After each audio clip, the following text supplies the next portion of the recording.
പ്രതിഷേധിച്ചുള്ള ദേശീയ പണിമുടക്ക് 16 മണിക്കൂർ പിന്നിട്ടിരിക്കുകയാണ്. കേരളത്തിൽ പണിമുടക്ക് ഹർത്താലിന് സമാനവുമാണ്. പലയിടത്തും വാഹനങ്ങൾ തടഞ്ഞത് വാക്കേറ്റത്തിലേക്കും കയ്യാങ്കളിയിലേക്കും ഒക്കെ നീണ്ടു. സെക്രട്ടേറിയറ്റ് ഉൾപ്പെടെയുള്ള സർക്കാർ സ്ഥാപനങ്ങൾ നിശ്ചലമായി. ഭൂരിഭാഗം ജനങ്ങളും പണിമുടക്കിനോട് ഐക്യപ്പെട്ടു. കേരളത്തിന് പുറത്ത് പണിമുടക്ക് ഭാഗികമാണ്. പണിമുടക്കിനെ പിന്തുണച്ച് പാർലമെന്റിന് മുന്നിൽ പ്രതിപക്ഷ എംപിമാർ പ്രതിഷേധിക്കുകയും ചെയ്തു.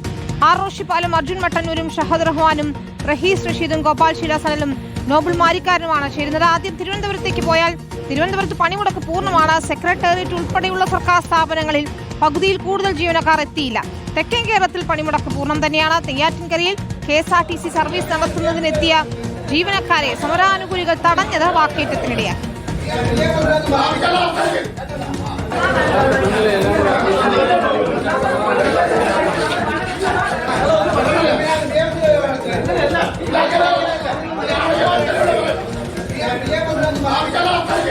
റോഷിപ്പാലാണ് ചേരുന്നത്. റോഷിപ്പാൽ, എന്തായിരുന്നു തെക്കൻ ജില്ലകളിൽ പണിമുടക്കിന്റെ ഒരു സ്ഥിതി? അങ്ങിങ്ങ് ചില തർക്കങ്ങളൊക്കെ ഉണ്ടായി.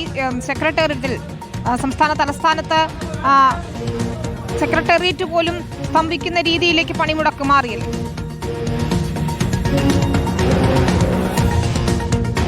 വിനിത, നേരത്തെ തന്നെ പ്രഖ്യാപിച്ച സമരമായതുകൊണ്ട് തന്നെ തൊഴിലാളി സംഘടനകൾ, പ്രത്യേകിച്ച് ഇടതുപക്ഷ സംഘടനകളും ഒപ്പം INTUC അടക്കം സമരത്തിന്റെ ഭാഗമാകുന്നതുകൊണ്ടാണ് ഇങ്ങനെ സമരം ഇത്തരത്തിൽ അത് വലിയ രീതിയിലുള്ള പ്രതികരണമുണ്ടായത്. അത് സ്വകാര്യ സ്ഥാപനങ്ങളടക്കം അടഞ്ഞു കിടന്നു, കടകളൊക്കെ അടഞ്ഞു. ഏതാണ്ട് ഒരു ബന്ദിന്റെ പ്രതീതി, ഒരു ഹർത്താലിന്റെ പ്രതീതിയിലേക്ക് ഈ പൊതുപണിമുടക്ക് മാറുന്ന സാഹചര്യമാണ്.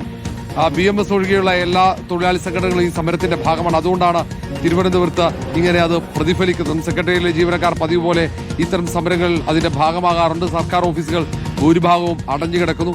ചില വിദ്യാലയങ്ങൾ മാത്രം, സർക്കാർ വിദ്യാലയങ്ങൾ മാത്രം, അവിടെ കുറച്ചു കുട്ടികൾ മാത്രമാണ് ഹാജർ. പൂർണ്ണമായി ഇല്ല. അവിടെ ചില അധ്യാപകർ എത്തി അങ്ങനെ ക്ലാസുകൾ നടക്കുന്നത് മാറ്റി നിർത്തി കഴിഞ്ഞാൽ ഭൂരിഭാഗം വിദ്യാലയങ്ങളും ഇപ്പോൾ പ്രവർത്തിക്കുന്നില്ല. മറ്റു ഓഫീസുകളൊക്കെ അടഞ്ഞു.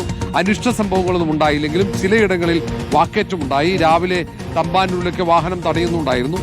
അതിനപ്പുറത്ത് നെയ്യാറ്റിൻകരയിൽ KSRTC ജീവനക്കാരെ തടഞ്ഞത് മാറ്റി നിർത്തി കഴിഞ്ഞാൽ ആ തരത്തിൽ വലിയ രീതിയിലുള്ള ഒരു തർക്കത്തിലേക്ക് കാര്യങ്ങൾ പോയിട്ടില്ല. അത് കൊല്ലത്തായാലും പത്തനംതിട്ടയിലൊക്കെ പതിവ് പോലെ തന്നെ ചിലയിടങ്ങളിൽ വാഹനം തടയുന്നത് നേരിയ തോതിലുള്ള ഒരു വാക്ക് തർക്കത്തിൽ അത് കലാശിക്കുകയായിരുന്നു.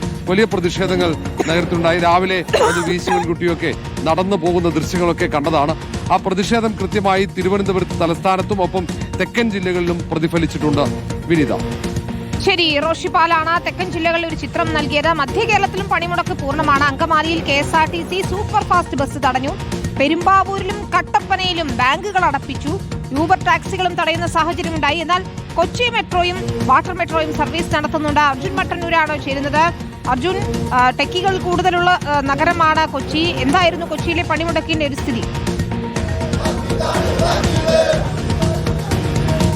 വിനീത, കൊച്ചി അടക്കം മധ്യകേരളത്തിലെ മിക്കയിടത്തും പണിമുടക്ക് പൂർണ്ണമാണ്. അത്തരത്തിൽ വാഹനങ്ങളൊന്നും തന്നെ ഓടുന്നില്ല. കടകളും പൂർണ്ണമായും തന്നെ അടഞ്ഞു കിടക്കുകയാണ്. ഞാനിപ്പോൾ നിൽക്കുന്നത് എറണാകുളം KSRTC ബസ് സ്റ്റാൻഡിലാണ്. ഇവിടെ അപൂർവം ചില KSRTC ബസ്സുകൾ മാത്രമാണ് ഇവിടെ നിന്ന് സർവീസ് നടത്തുന്നുണ്ട്. നിരവധി യാത്രക്കാരൊക്കെ തന്നെ ഈ വാഹനങ്ങൾ ഇല്ലാത്തത് കൊണ്ട് തന്നെ വലയുന്ന സാഹചര്യമുണ്ടായി. പെരുമ്പാവൂരിൽ അവിടെ ഒരു ബാങ്ക് അടപ്പിക്കുന്ന സാഹചര്യമുണ്ടായിരുന്നു. അതോടൊപ്പം തന്നെ അങ്കമാലിയിൽ അവിടെ ഒരു KSRTC ബസ് സർവീസ് നടത്താൻ ഒരുങ്ങിയെങ്കിലും ട്രേഡ് യൂണിയൻ തൊഴിലാളികൾ ഇടപെട്ടുകൊണ്ട് ആ ബസ് തിരിച്ച് സ്റ്റാൻഡിലേക്ക് കയറ്റുന്ന സാഹചര്യമുണ്ടായിരുന്നു. കട്ടപ്പനയിലും ബാങ്കിംഗ് സ്ഥാപനങ്ങൾ അടച്ചിടുന്ന സാഹചര്യമുണ്ടായിരുന്നു. കോട്ടയത്ത് മിക്കയിടത്തും ഇത്തരത്തിൽ വാഹനങ്ങൾ തടയുന്ന സാഹചര്യമുണ്ടായി. പെരുന്നയിൽ കുടുംബാരോഗ്യ കേന്ദ്രം ഉച്ചവരെ പ്രവർത്തിച്ചിരുന്നില്ല. റിപ്പോർട്ടർ വാർത്തയ്ക്ക് പിന്നാലെ ഉച്ചയ്ക്ക് ശേഷമാണ് ആരോഗ്യമന്ത്രി ഇടപെട്ട് ആ കുടുംബാരോഗ്യ കേന്ദ്രം തുറപ്പിച്ചത്. അതോടൊപ്പം തന്നെ കൊച്ചിയിൽ പ്രധാനമായും കൊച്ചി മെട്രോ പതിവ് പോലെ സർവീസ് നടത്തുന്നുണ്ട്. വാട്ടർ മെട്രോയും സർവീസ് നടത്തുന്നുണ്ട്. അതോടൊപ്പം തന്നെ മെട്രോയുടെ ഫീഡർ ബസ്സുകളും ചുരുക്കം ചില സർവീസുകൾ നടത്തുന്നുണ്ട്. പ്രത്യേകിച്ച് വിമാനത്താവളം, അതോടൊപ്പം തന്നെ മെഡിക്കൽ കോളേജ് തുടങ്ങിയ ഭാഗങ്ങളിലേക്കുള്ള സർവീസ് കൃത്യമായി തന്നെ നടത്തുകയും ചെയ്യുന്നുണ്ട്. അതോടൊപ്പം തന്നെ ഇത്തരത്തിൽ ടൂറിസം മേഖലയിലാണ് കാര്യമായി തന്നെ ഈ പണിമുടക്ക് പ്രതിഫലിച്ചത്. പ്രത്യേകിച്ച് ടൂറിസം മേഖലയിൽ വാഹനങ്ങളും ഹോട്ടലുകളും ഒന്നും തന്നെ ഇല്ലാത്തത് കൊണ്ട് തന്നെ വലിയ പ്രതിസന്ധി അവിടെ നേരിടുന്ന സാഹചര്യമുണ്ടായി. പല വിനോദസഞ്ചാരികളും അത്തരത്തിൽ പണിമുടക്ക് അറിയാത്തത് കൊണ്ട് തന്നെ അത്തരത്തിൽ പ്രതിസന്ധി നേരിടുന്ന സാഹചര്യമുണ്ടായി. പല യാത്രക്കാരും KSRTC ബസ് സ്റ്റാൻഡുകളിലൊക്കെ തന്നെ കാത്തിരിക്കുന്നുണ്ട്. ചേച്ചി, എങ്ങോട്ട് പോകാനുള്ള എന്നറിയോ കാത്തിരിക്കുന്നത്? എപ്പോഴാ ബസ്? 7 മണിക്ക്. 7 മണിക്ക് മാത്രമേ ബസ്. എനിക്ക് കിടപ്പുണ്ടെന്ന് പറഞ്ഞു പ്രതീക്ഷിച്ചത്.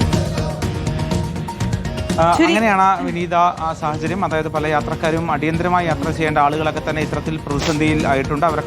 അവർക്കൊക്കെ തന്നെ വാഹനങ്ങൾ നിലവിൽ മണിക്കൂറുകളായി അവർ വാഹനങ്ങൾക്ക് വേണ്ടി കാത്തിരിക്കുകയാണ്. എന്തായാലും സന്ധ്യയ്ക്ക് ശേഷം ചില വാഹനങ്ങളുണ്ട് എന്ന പ്രതീക്ഷയിലാണ് ഇപ്പോൾ അവർ നിൽക്കുന്നത്. അതോടൊപ്പം തന്നെ ചില മറ്റ് സംസ്ഥാനങ്ങളിൽ നിന്നുള്ള അവരുടെ ബസ്സുകൾ അത് പതിവ് പോലെ സർവീസ് നടത്തുന്നുണ്ട്. പക്ഷേ രാവിലെ പലയിടത്തും വാഹനങ്ങൾ തടയുന്ന സാഹചര്യം ഉണ്ടായിരുന്നു. ഇതര സംസ്ഥാന തൊഴിലാളികളടക്കം പലയിടത്തും ഈ പണിമുടക്കിനെ കുറിച്ച് കൃത്യമായി അറിയാത്തത് കൊണ്ട് തന്നെ വലിയ പ്രതിസന്ധി നേരിടുന്നുണ്ട്. മറ്റ് മേഖലകളിലൊക്കെ തന്നെ പണിമുടക്ക് പൂർണ്ണമാണ്. ശരി, അർജുൻ മട്ടന്നൂരാണ് വിശദാംശങ്ങൾ നൽകിയത്. ഏതായാലും കൊച്ചി മെട്രോ പതിവ് പോലെ പ്രവർത്തിച്ചു, അതുകൊണ്ട് യാത്രയ്ക്ക് ഒരു ബുദ്ധിമുട്ടും ഉണ്ടായില്ല പലർക്കും എന്നതാണ്. പക്ഷേ ഇപ്പോഴത്തെ കോതമംഗലം പോലെ മലയോര മേഖലയിലൊക്കെയുള്ള യാത്രക്കാർ ഇപ്പോഴും പലയിടത്തും കുടുങ്ങിക്കിടക്കുക തന്നെയാണ്. വയനാടും കോഴിക്കോടും അടക്കം പലയിടങ്ങളിലും വാഹനങ്ങൾ തടയുന്ന സാഹചര്യമാണ് ഇന്ന് നമ്മൾ കണ്ടത്. ബാങ്കുകൾ അടക്കമുള്ള സ്ഥാപനങ്ങൾ അടപ്പിച്ചു, കടകമ്പോളങ്ങൾ അടഞ്ഞുകിടക്കുകയാണ്. കോഴിക്കോട് പുതിയങ്ങാടി GMUP സ്കൂളിലെ അധ്യാപകരെ CITU പ്രവർത്തകർ തടഞ്ഞതിനെ തുടർന്ന് സംഘർഷമുണ്ടായി. അധ്യാപകർക്ക് പിന്തുണയുമായി എത്തിയ UDF പ്രവർത്തകരും സമരാനുകൂലികളും തമ്മിൽ ഏറ്റുമുട്ടി.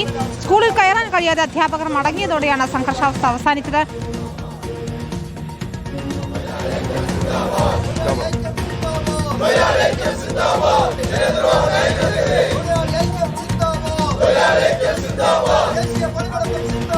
ഷഹദ് റഹ്മാനാണ് ചേരുന്നത് വിശദാംശങ്ങളുമായി.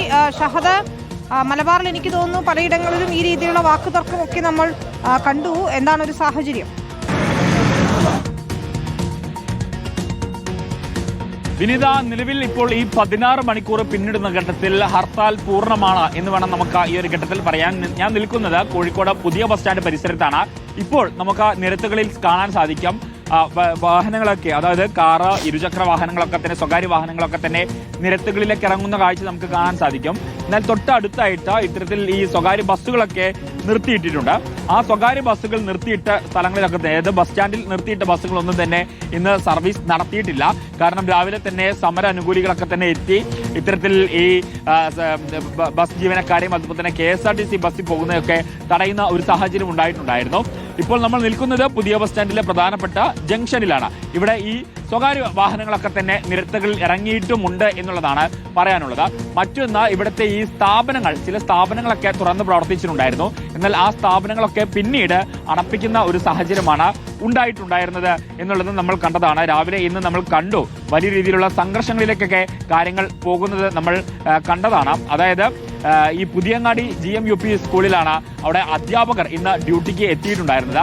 അധ്യാപകർ ഡ്യൂട്ടിക്ക് എത്തിയ സമയത്താണ് അവിടെ ഈ CPM പ്രവർത്തകർ അവിടെ വന്ന് കൊടി നാടുകയും പിന്നീട് അത് വാക്കേറ്റവും പിന്നീട് സംഘർഷങ്ങളിലേക്കൊക്കെ വഴിമാറുകയും ചെയ്തിട്ടുണ്ടായിരുന്നത്. അതിനിടയിൽ UDF ഒപ്പം തന്നെ CPM പ്രവർത്തകർ പരസ്പരം അങ്ങോട്ടും ഇങ്ങോട്ടും ഏറ്റുമുട്ടുന്ന സാഹചര്യമുണ്ടായി. കൂടാതെ ഒരു വിദ്യാർത്ഥിക്ക് പരിക്ക് പറ്റി എന്നതടക്കമുള്ള ആരോപണങ്ങളും പുറത്തു വന്നിട്ടുണ്ടായിരുന്നു.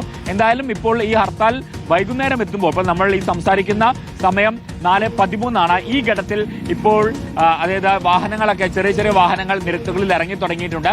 ഒപ്പം തന്നെ ചില കടകളും തുറന്ന് പ്രവർത്തിക്കാൻ. ശരി, അതാണ് മലബാറിലെ ഒരു സാഹചര്യം. ഷഹദാണ് വിശദാംശങ്ങൾ നൽകിയത്.